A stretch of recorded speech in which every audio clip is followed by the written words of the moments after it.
Nakakalungkot dahil yung mga pribadong tao na nagluluksa ay nadadamay sa pamumulitika. Ginagamit ng ibang mga obstructionists para masira ang First Lady, ang Pangulo at ang administrasyon na ito. Nakakahiya ang kanilang mga ginagawa.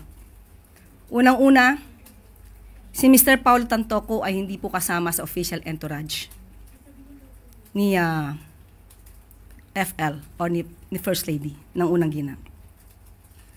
Nakakahiya dahil gumawa sila ng peking police report.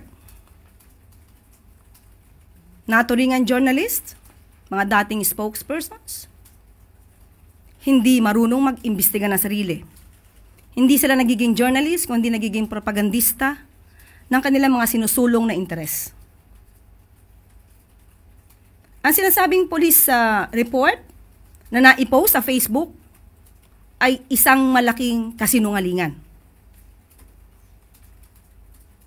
Kahit kayo po mismo ay maaaring mag-imbestiga sa nasabing lugar, sa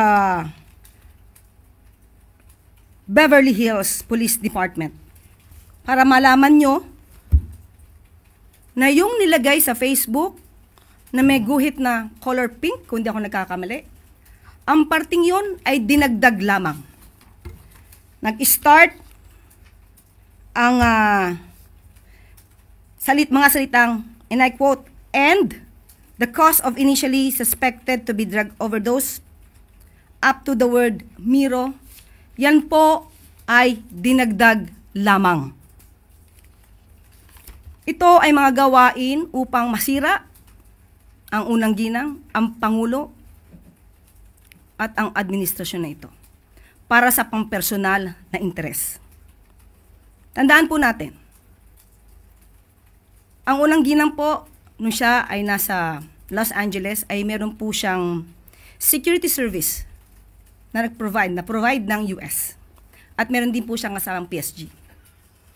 Hindi rin po siya nag-stay sa nasabing hotel ni Mr. Tantoco. Iba po ang kanyang hotel. At meron po siya mga activities March 8. Kung pwede po nating maipakita sa monitor.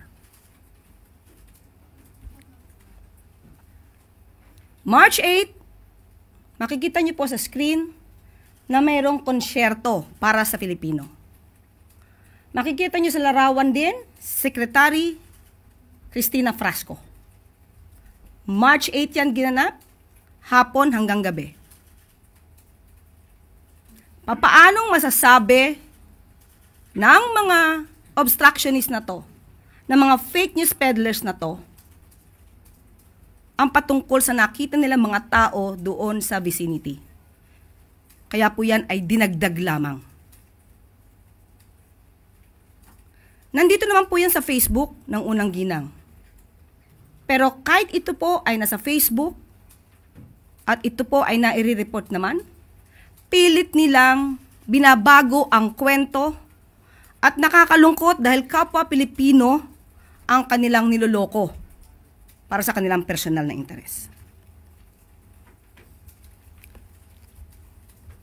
So muli, sa mga journalist na nagpapanggap na kayo journalist, pero lumalabas na kayo propagandista, maawa po kayo sa bansa. Maawa po kayo sa taong bayan. Huwag niyo pong lokohin ang mga Pilipino.